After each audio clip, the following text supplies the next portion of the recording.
And this week's episode of Beers in the Shed, we come live from Arizona all the way in the US of A, mate. We talk about something we've noticed over here. Are the restrictions too heavy in Australia for vehicle modifications? And are we at risk of losing the right to forward drive on our local tracks? Join in the conversation. This one's going to be wild. Well, welcome to another episode of Beers in the Shed. Cheers, Jesse. Oh, gotta love the sound of that, mate.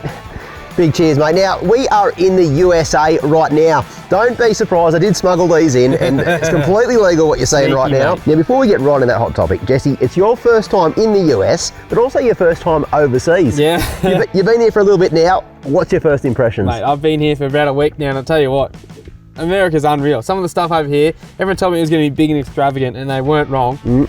Some of the stuff you see driving around on the roads is crazy. You could not do that in Australia. And some of the tracks we've done, wow, just totally amazing. And this new sneaky vehicle the Jock's bought me, I know. It is an animal on these tracks. It really is. It really is. You guys will probably see just a little bit of that. We're not going to reveal too much, but let's just say we bought a project over here, a bit of a budget build, and to say it performs off-road is probably the biggest understatement of the year. It's pretty much a comp truck. It's pretty cool. Now, you'll get to see that in pretty soon. But I think we get right into this hot topic because I've noticed a heck of a lot of things in the US, and there's been some good things, some bad things, and there's some things I think most importantly we can bring back home to make the forward driving community and our ability to go forward driving so much better. Yeah, most definitely. And and I think that there are a few systems over here that seem to work quite well. Yeah. And I think somewhere the answer is somewhere between our regulations in Australia and what they have here in the US is probably the happy medium. But let's get right into it, because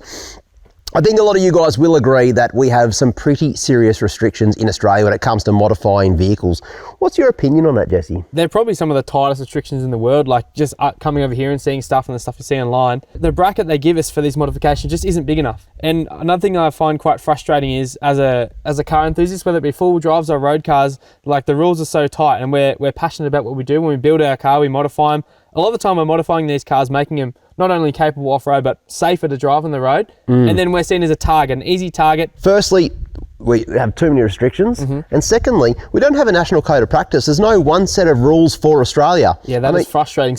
Every state's different. Every state is different. So it's really hard to know where you sit in the rules. Like, is my vehicle legal? Well, it's illegal in this state, but what if I drive over the border? You can go on holidays and all your engineering paperwork means nothing, which is pretty difficult when you want to travel Australia in your vehicle. We're not saying that you should have dangerous vehicles on the road. Full stop. If you've got a dangerous vehicle, it does not belong on the road, full stop. But if you go through the effort of engineering and go to the effort of upgrading everything in your vehicle to make it not only better off-road, but more capable on the road as well, then you should be allowed to do that within some sort of guidelines, right? And the brackets that we're allowed, these guidelines, they need to be extended a bit. Like, we're not saying crazy stuff like it's on the road in America, but we just need a little bit more. So like the cars we're driving that are all engineered done aren't actually dangerous. So we just want to stretch them a bit and be able to have that legal, and like you said, a national code of practice would be the perfect way to do it. Exactly right. And I think it needs to happen, mate. Now let's just talk about what we see in America, because, you know, you've been blown away, as have I. And the craziest thing is, right, I'm not telling everyone they need to go and run 40-inch tyres on their vehicle, but just the other week in our convoy, we had a vehicle on 38s, a vehicle on 40s, we had myself on 37s, and one of the vehicles on 35s. It was the smallest in the convoy. Now, what I can say about the vehicle on 40s, it had a lot of money spent on it, and it drove really well on the road, and of course off the road. It was an absolute animal. Now, the question I want to ask you guys, if you could make a vehicle road safe on 40-inch tyres, should you be allowed to do it? Well, I think yes. Definitely, yeah. If it's road safe and it passed all the engineering tests and checks and everything, and it's got the supporting mods, like you said, brakes, sway bars, suspension isn't too crazy, there's no reason. If it's not safe, why can't you use it? Exactly right. And look, let's not go that extreme for a second. Let's go back to Australia for 2 secs. Now, a vehicle on 35s. Jesse, in your experience, mate, and you've lived and breathed four-wheel drives your whole entire life, can you make a vehicle on the road safe with 35-inch tyres? Oh, most definitely, yeah. It's not dangerous at all. If everything's done the right way, like I said, all the supporting mods and everything. And what are we talking about, supporting mods? Let's go through a couple of these things, because a lot of people think you want 35-inch tyres, put a bit of lift, chuck the tyres on, you're good to go. Yeah. So what are these supporting mods we're talking about? Oh, any suspension lift really, even before you go tyres. If you want to keep your sway bars, extend the links, make sure that's all working. You can do brake upgrades like bigger boosters, even just a better set of pads or rotors, you know, and braided lines when you extend them so they don't stretch and flex. You've got a firm pedal. Just just trying to keep that factory. You know, cars drive beautiful in their factory. Just trying to keep that the same the whole way up through your modifications type thing. Yep. So making sure that vehicle handles well on the road, and you can do it. This is the whole thing. Yet we make legislation to say, especially in Queensland, no 35s. Exactly. Just a blanket rule. Yeah. I think this is ridiculous, because if the engineering / the science is behind the right mods to make your vehicle handle, why on earth can't we have it? Now, we keep making blanket rules in this in Australia that no, you can't have it, because you just can't have it, full stop. Yeah, but why? Why can't we have it? Exactly. Why? And look, not everyone's going to throw the money at a vehicle to make it be able to handle well on 35s. We understand that. But if you do, then you want to really go, that might be your passion, four-wheel driving. You might absolutely love it. You want to go and drive hard tracks and drive your vehicle to and from the tracks.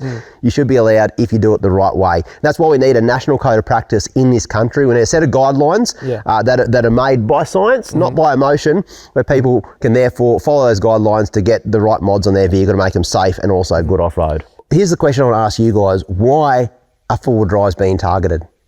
If there's no science to back up how dangerous they are, yet it seems like a lot of resources in our country are going to trying to defect four-wheel drives. Revenue raising. Well, that's one word for it, but also it's a waste of resources. I know in Queensland we've got a massive problem with youth crime. It's on the headlines every single day.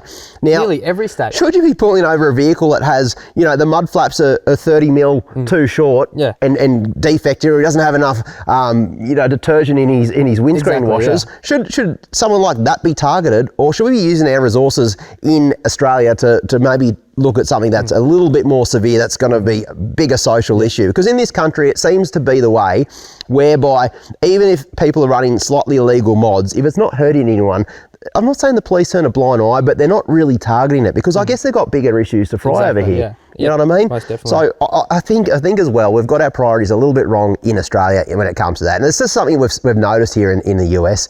And I think it's something we could potentially adopt. We've got bigger fish to fry in Australia than worrying about some Prado with a 3-inch lift and a set of 33-inch tyres. Exactly. You know what I mean? Yeah, definitely. Resources could be used in much better places, for sure. Now, another thing we want to get onto as well is something we noticed over here in America. We've said this before as well, that they seem to take very good care of their tracks. Now, I'm not saying we don't in Australia, but I think there's a lot of foundations and around a lot of these tracks that basically protect and keep these tracks open. So number one, they'll fight for their tracks. They're not going to let tracks close. And I see it in Australia, mate, so many times. We've probably lost 20 odd A-grade tracks in the last decade that I've been forward driving. And that's a minimum. Plenty more to come, but the way things are going. The way things are going, and then there's more restrictions going even on some of the private properties where they're closing up because there's too much red tape. So the question I want to ask is, where are we going to be able to forward drive in the next decade if we don't do something about it today? And what I see over here, and it seems to work quite well, they're able to get people to adopt a track. Yeah. So every single local track, and we've got tracks all behind us here, and I'll guarantee there'll be a local four-wheel drive club or some sort of club that's behind, they adopt this track and they look after it. Every time you come to one of these tracks in America, it seems to be quite clean, they're open, and there's not a chance people could close them. You see, Rubicon Trail is we've said this before as well, one of the probably most popular tracks in the US. They came very close to losing it, but people stood up, they took ownership of it, and nowadays, you even say to an American, you might lose a Rubicon Trail, they'll laugh because they know it's so protected. They've got a Rubicon Foundation, they've got people that are out there every single weekend looking after that track, and I think we need to adopt something very similar in Australia. What do you see when you go to the Glass House, for instance, Jesse? They're our local tracks. Yeah, it's disgusting what you see out there, just rubbish everywhere, and it's things you shouldn't see.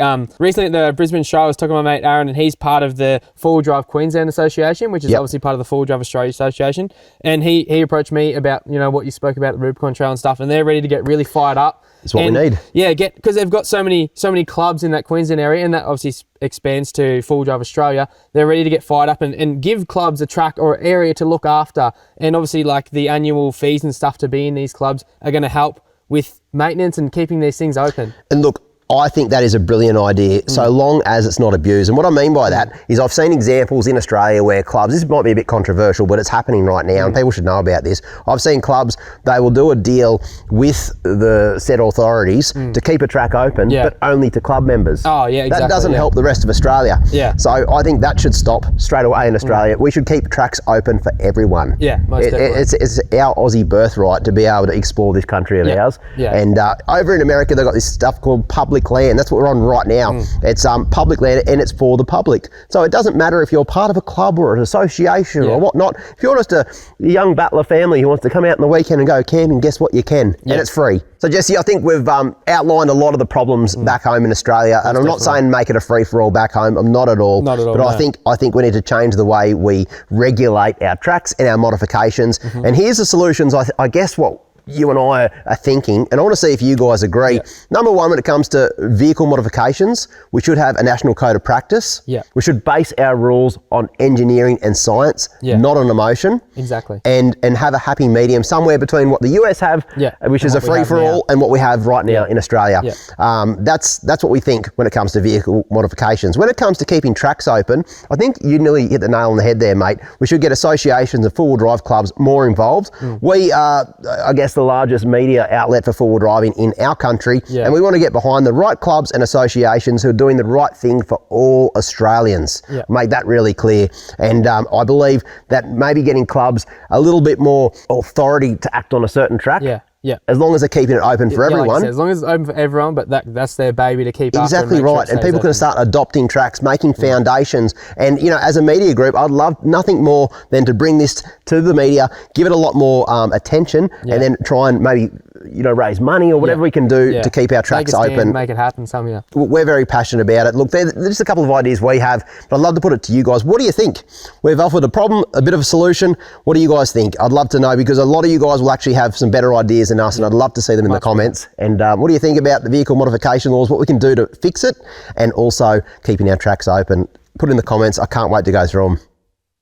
Marta Cars for Cancer have their biggest ever lottery. Now for $30, have a look at what you could win. A brand new Land Cruiser 300 Series Sahara ZX. Now have a go at what it's towing. It's an off-road Lotus Caravan. It's their off-grid series. Now this thing will go just about anywhere. If that's not good enough, guess what? They're also going to throw in over $77,000 worth of cashable gold bullion. I mean, that's a heck of a lot of fuel when you do the maths on that one. Imagine the places it could take you in absolute style and comfort. So do yourself a favour. This whole prize package is worth $380,000. And like I said, tickets are only $30, so head straight to carsforcancer.com.au. Get your tickets right now, because entries do end very soon. Tickets are limited, so good luck.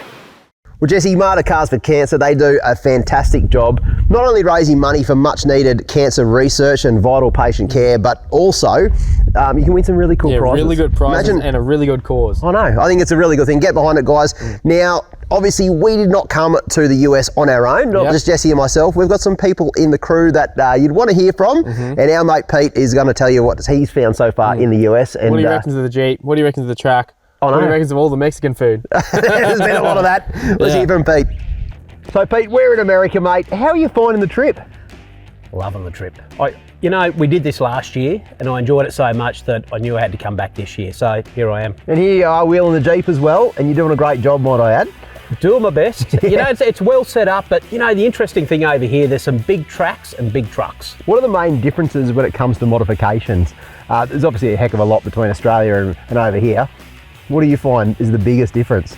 Everything's big here. It's just bigger than what we've got. You know, we've got a Jeep here on 35s, very capable car, and at home, you know, probably not quite right. Over here, it seems to be almost like an entry level for car, doesn't it? You know, 35s, and you're not sort of trying. When people look at your 35-inch tyres and say that's cute, it gives you a rough idea of what you're sort of dealing with over here. Now, you've been a couple of times now. This is your second time to the US.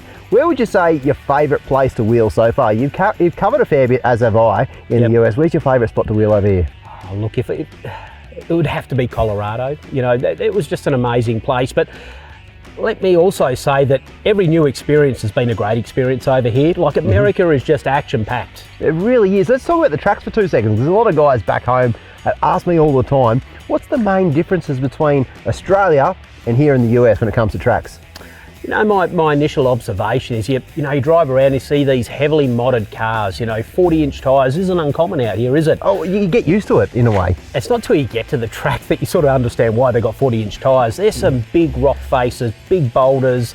It's slow wheeling, and I'm probably not used to that in Victoria, but, you know, a change has been thoroughly enjoyable, and this car's been fantastic to wheel. I haven't spent a lot of time in a Jeep, but, you know, I understand why people drive Jeeps, you know, and dare I say that out loud, and I may come under fire because I love my Nissans, but you know, they are very capable over here and they just seem to do it. Obviously you're running the throttle controller in this one, mate, and do you reckon... I don't leave home without it. Look, I thought, look, to be honest with you, when I first got into four-wheel drive and I learned about throttle controls, I thought it was more a thing for autos. Yep. And obviously you've got a manual, you're rock crawling, and then obviously doing high-speed dirt, you're doing a variety of different terrains. How is that helping? Certainly helping me. Yeah. You know what's really easy too? I'm using the app. I don't have great vision, so it's there, it's in front of me. I can hit, make a change on the fly. If I see an obstacle, bang, make the change and away I go. So it gives me a heap of flexibility to control the response of that throttle. You know, and it's one of the great things about wheeling this Jeep. Well, you're doing a great job with the Jeep, mate. You're wheeling at places. You know, I'm on 37s, Jesse's on 37s. You got the smallest tyres in the convoy, and saying you're keeping up is an understatement, mate. You're doing a great job of driving that thing, and we've got many more tracks to go, so I'm very excited about that. I love hearing from Pete, mate. He's a funny bloke. He's been fantastic to have on this trip. He's been an absolute hoot, mate. It's always a fun convo when Pete's involved. It really is. Yeah. Now, this is one of my favourite parts of the shed. It's where we get to hear from you guys. So we've had a lot of questions about America, so it's pretty fitting that while we're here in the US of A, we get onto a couple of those. Let's go first with, what's the first one? It's from Ashley Hook. As an American with a couple of 80s, how do you think Sooty would do the Rubicon? That's a good question. Rubicon Trail, lots of big rocks. The Dirty 30 did it on 35s. Look, I reckon Sooty would eat up the Rubicon Trail. Especially with the reduction gears, it would love it, I reckon. It would, absolutely. And that's what probably the biggest tip for the rock driving over here in America. Biggest tyres you can go and the lowest gearing you can go. Big Combination of that, exactly right. You can't go too wrong, and obviously try and keep your weight down. But if I was to get Sooty ready for the Rubicon Trail, I'd probably go to size 37-inch tyres and nice. make that work. Yeah. And obviously get that gearing nice and low. But as it stands on 35s, we've proven you can do it. So get out there and enjoy it. There's a lot of B tracks as well on the Rubicon. So just go and have a bit of fun. It's great. It's one of the great tracks. You'd love it, Jesse, to be honest with you. Here's another one. Are we coming back to America? We're going to make it a reoccurring theme. Well, you're already back here for the second time, maybe for the first time, so... Yeah. I think so. Look, it's too much fun, and there's so much to see as well. You hit the nail on the head, mate. There's a lot of different tracks out here. We've just scraped the surface. So if you guys are loving it, well, we enjoy making it. So I think that's answered that one. So we can keep coming. That's exactly right. Another question here. Would you say the US wildlife is more scary than the Australian wildlife? Well, this man picked up a rattlesnake the other day, didn't you? Yeah, it wasn't a healthy rattlesnake, but I did find him on the side of the road. Look, a lot of people in the US are scared to death of our flora and fauna. Everything wants to kill you in Australia, apparently. That's what we've heard. And look, you'd be right. There's pretty much, there's a heck of a lot of stuff that probably does want to kill you in Australia. Look, over here, yes, you do have bears, but the black bears, let's be honest, they're like a big dingo. It's a lot bigger. I think it's horses for courses, whatever you've grown up with. If you've grown up with in America, you're probably quite used to it. Yeah. Same as Australia, we're quite used to it back at home. I just suggest you don't go swim in the north half of Australia, out in the ocean, or you will get eaten. It's just simple as that. As long as I'm within about 10 metres of Shaun, I feel pretty safe. He's my Steve Irwin, this bloke.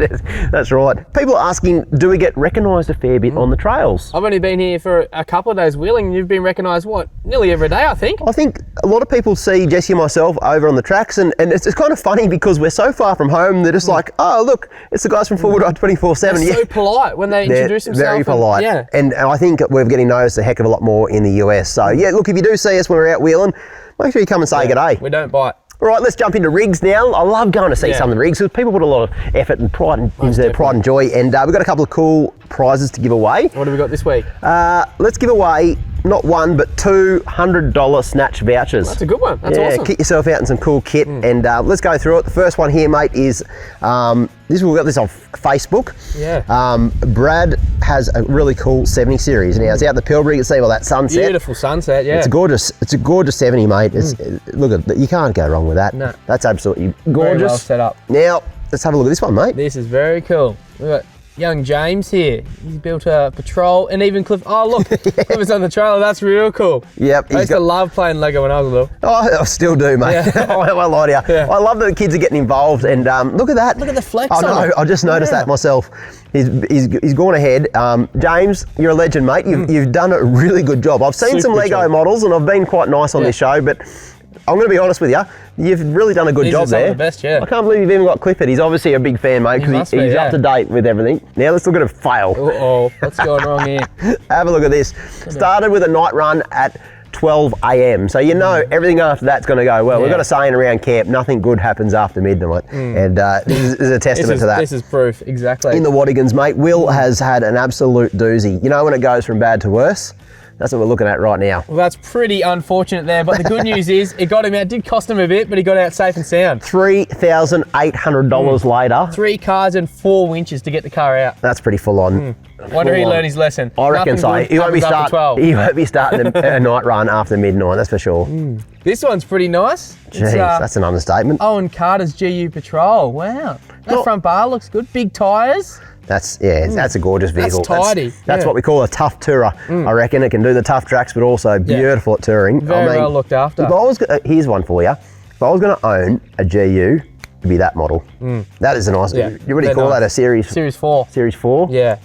Stirring him up. I actually would. That or a Series 4 Ute. Yeah. And I'd do a Toyota conversion on it. So basically turn into that. Yeah, sweet. Oh, that's got decent parts in it, doesn't it? It does. It's got one steering box in there, mate. Don't tell anyone that, mate. How's this for a fail? Now, this is pretty full on, actually. So, mum's in distress. Dad's been bogged on the beach. So, it's okay. We've got to go get him out. Go get him out. Capable patrol. And you think you'd get him out pretty easy. Not so easy. What's happened here? 3 snap straps, 1 broke. Door gets caved in, and the worst case scenario, the patrol gets bogged. The rescue vehicle gets bogged. So there's been several attempts to try and free both vehicles. This seems like an absolute ordeal. Not a good afternoon. Holy heck.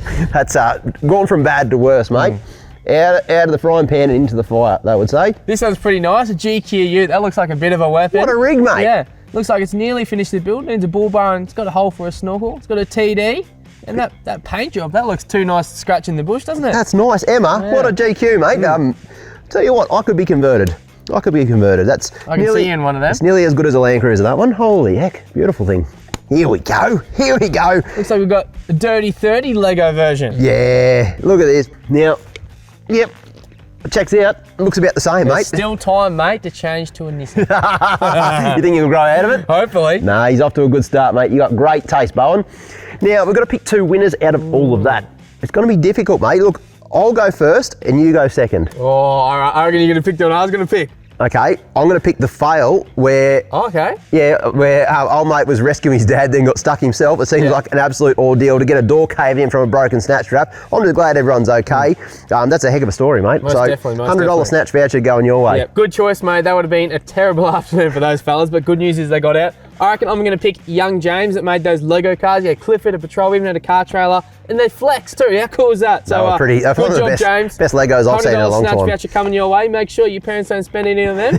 You get yourself some cool clothes, mate. Well, Jesse, cheers, mate. I reckon. Cheers, mate. That's all we've got time for. What a beautiful little campsite we've set up for today, eh? Unreal view we've got. Unreal view. Now, if you guys want to win some prizes and, of course, get on Beers in the Shed, the easy way to do it is to follow us on all our social platforms. So we've got TikTok, Instagram, Facebook, and of course join our YouTube page. But if you use the hashtag 4WDrive247 fails, rigs and kids. And the young fellas and girls use kids, and you too can win a great prize like young James has walked away with a $100 snatch voucher just from making some cool Legos. Guys, get involved and have your say as well. Well, Jesse, as always, mate, we've got some really cool content coming up. You did a trip to New South Wales, the Jocko, recently. That was a tough one, mate. That was super tough. We did some really wild tracks down the Wattos and all the tough playgrounds down the South Coast. So yeah, that one's coming up. I saw Graham at the Brizzy show. He's doing another off-grid down the South Australian Peninsula. He reckons it's going to be unreal to watch. Down at York Peninsula, which is apparently, he says, some of the best camping in Australia. So he says that everywhere he goes. So he's you just have to watch it and decide for yourself. Yeah, absolutely. And of course, Jocko, I shouldn't give the game away, but he might or might not have got a new vehicle, a little build on the go. And I'll tell you what it is. You're not going to guess it. Maybe it's not a Toyota. Maybe it is. It's definitely not a Hilux. You have to wait and see. So you'll have to definitely check that one out. We've got a lot of cool content coming up. And the best way, guys, to support us is to simply hit that little subscribe button on YouTube and obviously turn your notifications on so you don't miss a second of the action. That's enough for us. We'll see you next time. Beers in the Shed, mate. Beers in the Shed, mate. All right, my shout. I'm going to get another one. Sounds good. Cheers.